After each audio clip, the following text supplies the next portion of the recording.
The year was 1950, and the fate of an entire peninsula, and perhaps the entire post-war world order, was about to be decided in a matter of hours. On the morning of June 25th, the North Korean People's Army had exploded across the 38th parallel, with more than 90,000 soldiers, 150 Soviet-built T-34 tanks, and a ferocity that shattered the Republic of Korea's defenses like paper walls in a storm. The South Korean forces, outnumbered, outgunned, and catastrophically unprepared, were not retreating. They were dissolving. Military advisors watching the battlefield reports come in described the situation in terms that left no room for optimism. This was not a border skirmish, not a provocation, not a limited offensive. This was an all-out invasion designed to conquer a nation in days, not weeks. The speed was deliberate, the coordination unmistakable, and the strategic intent absolutely clear. Kim Il-sung intended to unify the Korean peninsula under communist rule before the United States or the United Nations could even decide what to do. What followed in the next 72 hours would force Harry S. Truman to confront one of the most chilling warnings any American president had ever received in peacetime, a warning so grave, so urgent, and so precise that it would permanently alter the course of the Cold War. If this kind of deep historical storytelling is what you've been looking for, now is the time to subscribe to this channel.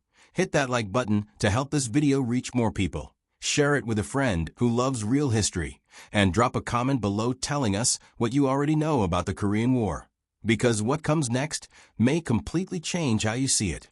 When the first reports reached Washington on the evening of June 24, 1950, a Saturday night, deliberately chosen by Pyongyang to catch the West off guard, President Truman was not in the White House.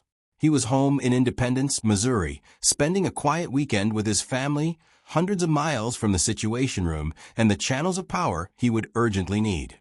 Secretary of State Dean Acheson reached him by telephone just after 10 o'clock in the evening, and the message was stark.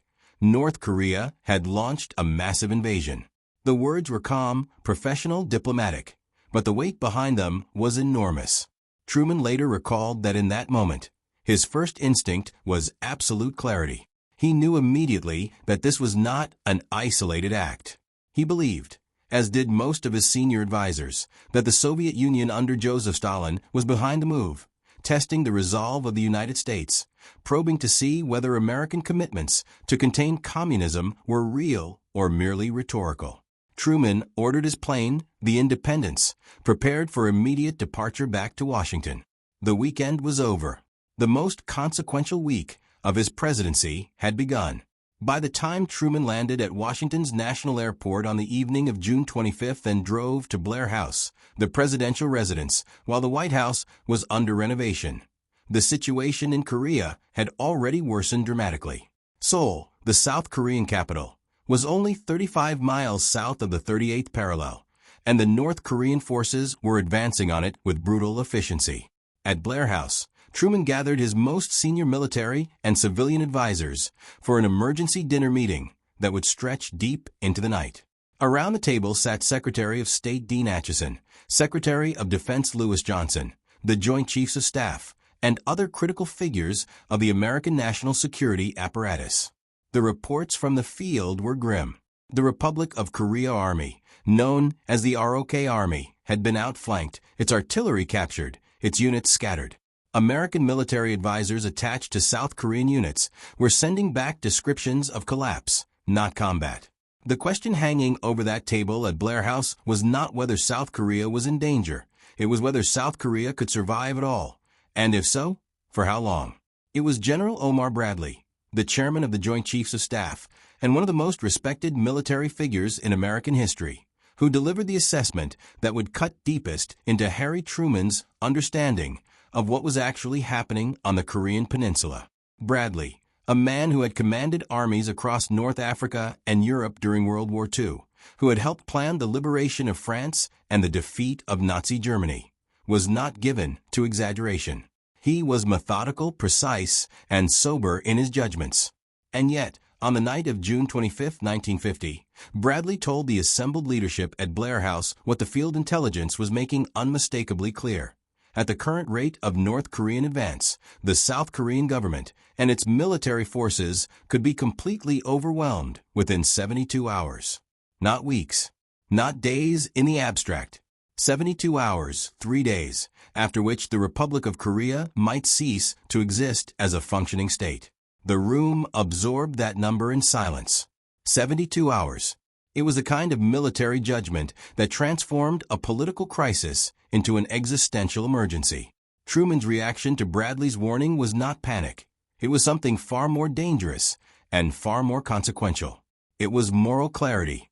The president had lived through the failures of the 1930s, had watched as democratic nations and their leaders hesitated, negotiated, and accommodated aggression until it became unstoppable. He had seen what happened when the world stood by while Manchuria fell, while Abyssinia burned, while Austria and Czechoslovakia were swallowed without a fight. He was not going to repeat the catastrophe of appeasement. In his own private diary and later in his memoirs, Truman was explicit. He believed that if South Korea fell without a response, it would signal to Moscow and to every aggressive power on earth that the United States lacked the will to defend its commitments.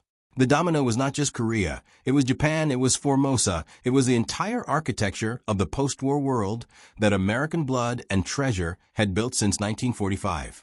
Bradley's 72-hour warning did not paralyze Truman. It clarified him.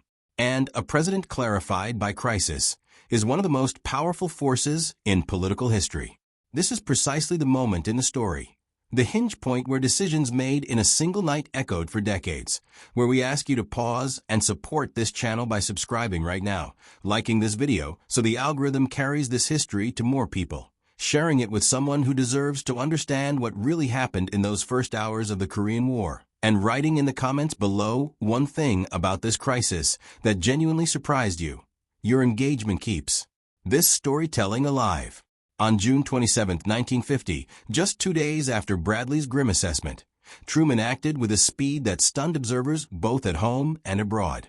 He authorized American air and naval forces to support South Korean troops, and he went to the United Nations Security Council, which, in a remarkable stroke of historical fortune, was able to pass a resolution authorizing military force because the Soviet Union was boycotting the council at the time over a separate dispute regarding China's seat.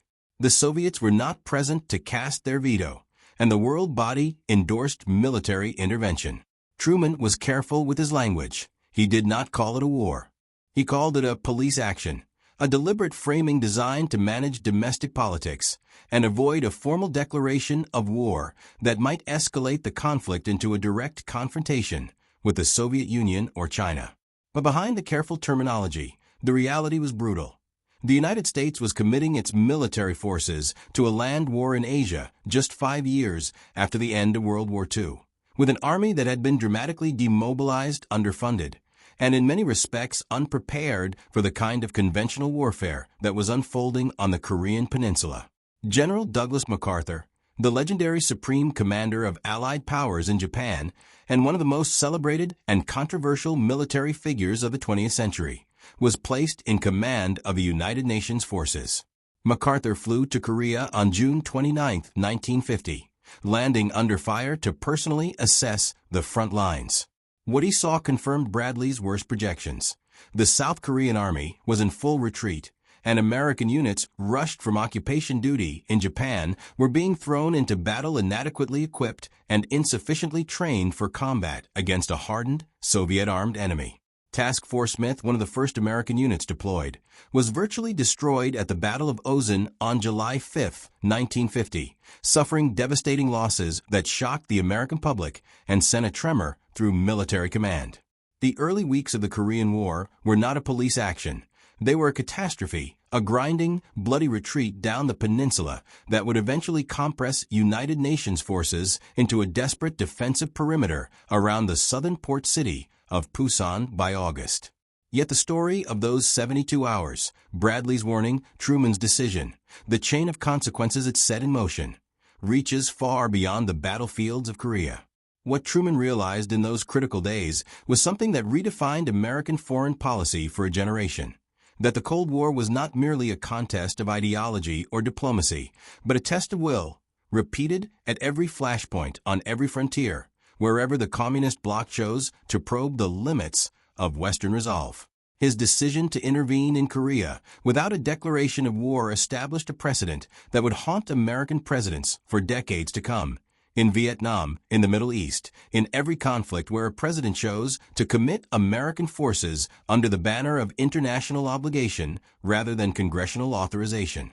The Korean War ultimately ended in an armistice on July 27, 1953. Not in a victory, not in a defeat, but in a frozen standoff along a line not far from where it had all begun, near the 38th parallel.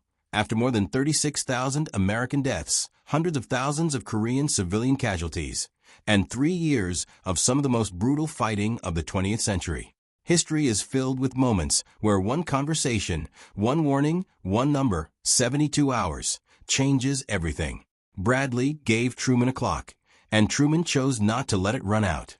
Whether that choice was right, whether it was necessary, whether it set the world on a better or more dangerous path, remains one of the great debates of modern history.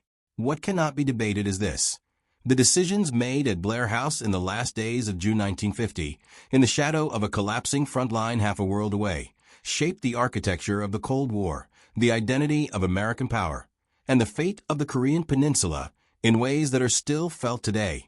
In the tense silence across the demilitarized zone, in the thriving democracy of South Korea, and in the deeply isolated regime that still rules the North.